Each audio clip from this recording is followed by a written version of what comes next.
Ciencia, Salud y Medio Ambiente. Noveno grado. Mendel y las leyes básicas de la herencia. Parte 2. Hola amigos, bienvenidos a este espacio Aprendamos en Casa. El día de hoy hablaremos nuevamente sobre las leyes de la herencia y también sobre los experimentos de Mendel con respecto a las características heredables.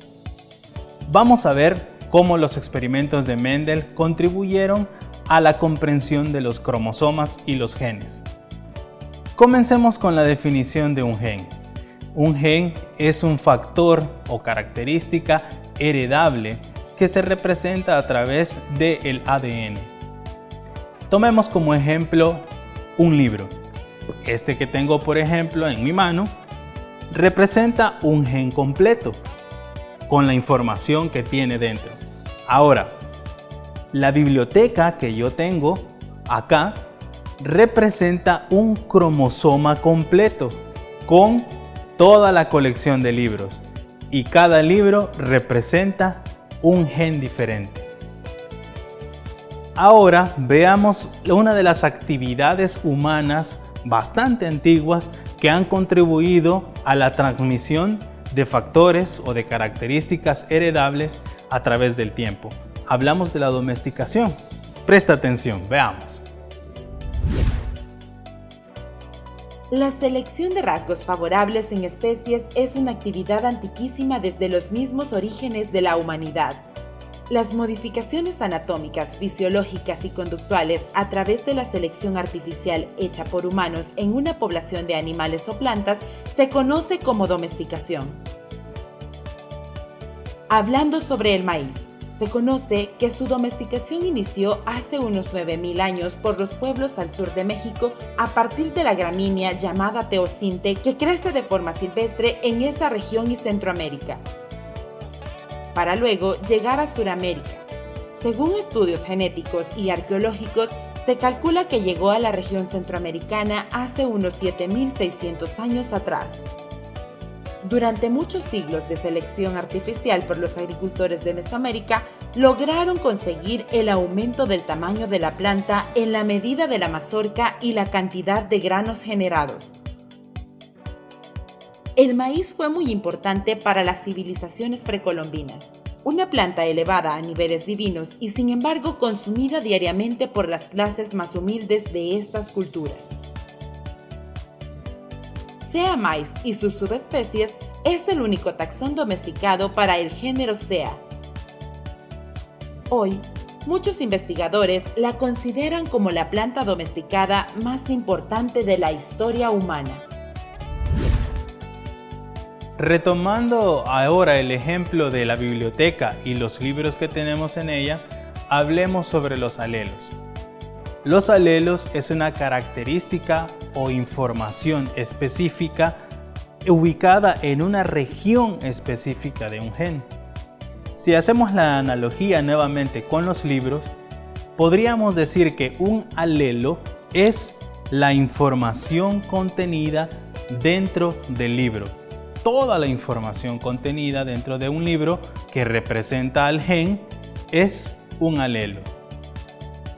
Ahora, los alelos en las células diploides sabemos que son copias, porque al ser diploides, pues las células contienen 2 cromosomas. Seguimos con el ejemplo de la biblioteca. Si nosotros tenemos un juego diferente de alelos, es decir, si tomamos al gen o al alelo en este caso como un libro, si tenemos un libro que habla sobre lo mismo pero es una edición diferente, son alelos heterocigotos para ese gen. Por el contrario, si tomamos como ejemplo el alelo como un libro, en este caso el libro de química, y tenemos una copia idéntica de la misma edición del libro, estamos ante alelos homocigotos para ese gen. Esto significa que dentro de las células diploides hay 2 copias de alelos que pueden ser diferentes entre sí o iguales o copias semejantes entre sí. Heterocigotos, homocigotos. Ahora, hablando del genotipo y del fenotipo, también podemos utilizar la analogía de la biblioteca. Por ejemplo, el genotipo son toda la información genética contenida en el ADN que se va a expresar, mientras que el fenotipo es la manifestación física y observable de las características, que pueden ser anatómicas, fisiológicas, bioquímicas o conductuales. Retomemos el ejemplo de la biblioteca. El genotipo podríamos decir que es la información que se contiene en un manual, por ejemplo de carpintería, en donde hay indicaciones específicas, modelos y dibujos. El fenotipo, que es la manifestación del genotipo, sería el mueble o la biblioteca ya construida en base a la instrucción que contenía el manual de carpintería. Así de fácil. El fenotipo entonces es la manifestación del genotipo, que a su vez es la información genética contenida dentro de alelos, que podrían ser alelos semejantes, homocigotos, o alelos distintos, heterocigotos. Otra de las cosas que podemos identificar con los experimentos y los cruces de Mendel es algo muy importante en los alelos, lo llamada dominancia y recesividad. Mendel identificaba a los alelos dominantes con una letra mayúscula, mientras que a los alelos recesivos los escribía con una letra minúscula. Vamos a ver un ejemplo para entender mejor qué significa la dominancia y la recesividad de los alelos que Mendel descubrió. Tengo acá una lámina de corcho que no es transparente y tengo una lámina de plástico transparente. La lámina de corcho va a representar un alelo dominante. Y como es un alelo dominante y como lo que queremos ver es la transparencia, voy a colocar en una esquina del corcho una letra T mayúscula que representa al alelo dominante. Mientras que la característica de ser transparente de la lámina de plástico será el alelo recesivo y por lo tanto pondré en la esquina una T minúscula. De esta manera. Para entender la dominancia y la recesividad de los alelos, haré lo siguiente. En presencia de un alelo o de dos alelos en los cromosomas que son heterocigotos para células diploides, podemos tener este juego, un juego heterocigoto, en donde la lámina de corcho o la lámina opaca no transparente es el alelo dominante, mientras que la lámina transparente es el alelo recesivo. Noten que lo único que se observa en un alelo dominante o un alelo heterocigoto es justamente la característica dominante. Incluso si yo coloco la lámina transparente delante del corcho, igual la presencia o lo que se observa es la lámina de corcho y no la lámina de plástico. Ahora bien, si cambiamos la situación y tengo una segunda lámina de plástico que también por ser transparente es un alelo recesivo, ahora tengo una característica recesiva, homocigota, porque ambos alelos son iguales. En este momento, o en este caso, sí se puede observar la transparencia de ambos alelos. Colocándolos uno frente al otro, no importa la posición. ¿Qué significa esto?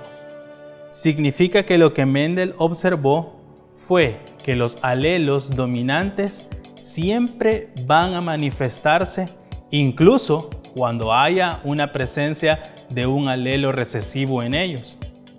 Por otro lado, Mendel observó también que los rasgos o las características recesivas solamente se van a presentar si el alelo es homocigoto, es decir, si el alelo contiene dos alelos recesivos nada más. En esta ocasión se presentará o se manifestará un rasgo recesivo.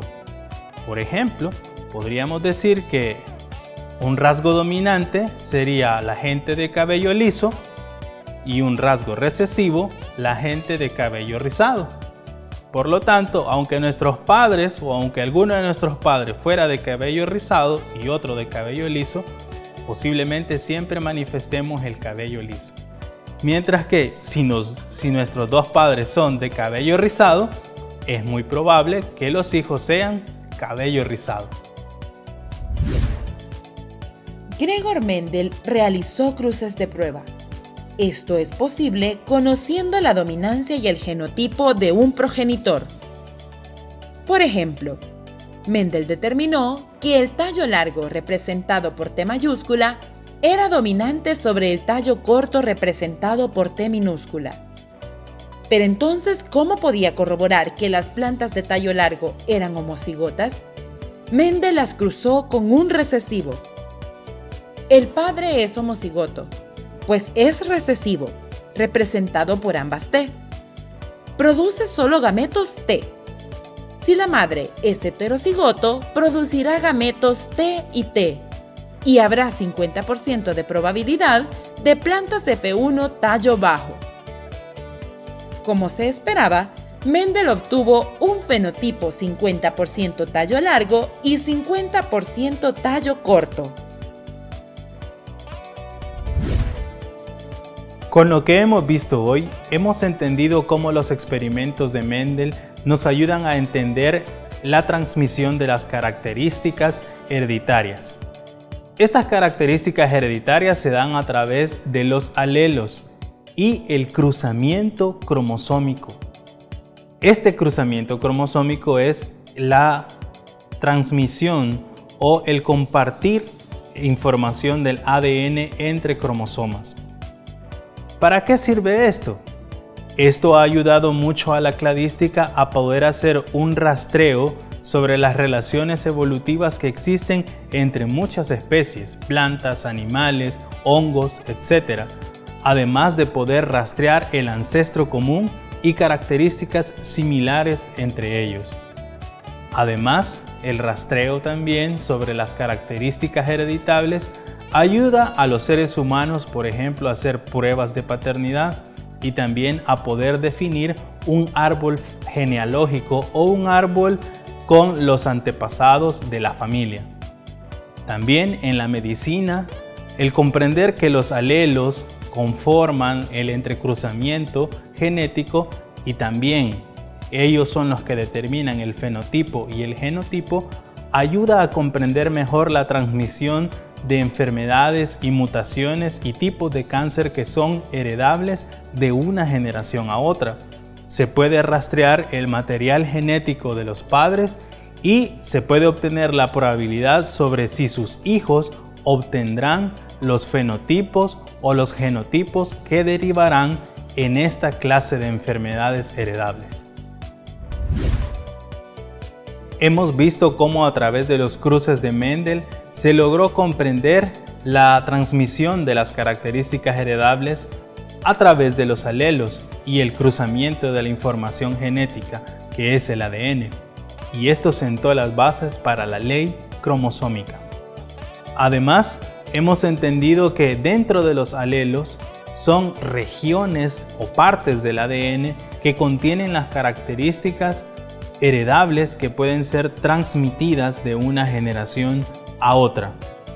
Esto significa que una generación a otra puede expresar genotipos y fenotipos de acuerdo a los alelos que contengan. Y también el entrecruzamiento genético promueve la variabilidad dentro de las especies de todos los seres vivos en el planeta. Además, da estabilidad a las poblaciones de estas especies y favorece la transmisión de características beneficiosas a las poblaciones para su evolución. Ahora te toca a ti. Contesta falso o verdadero. El gen es el factor hereditario que determina una característica. Verdadero. Los alelos siempre serán iguales entre sí. Falso. Un gen homocigoto contiene dos alelos idénticos. Verdadero. Un gen heterocigoto contiene dos alelos diferentes. Verdadero. Espero que hayas aprendido sobre las bases de la herencia y sobre los aspectos generales con los cruces mendelianos y sus experimentos. Te invito a que puedas seguir aprendiendo más sobre las leyes de la herencia y la genética, ya que es un campo muy amplio. Y también te invito a que puedas sintonizar la próxima ocasión aquí en tu espacio Aprendamos en Casa. Hasta luego, amigos.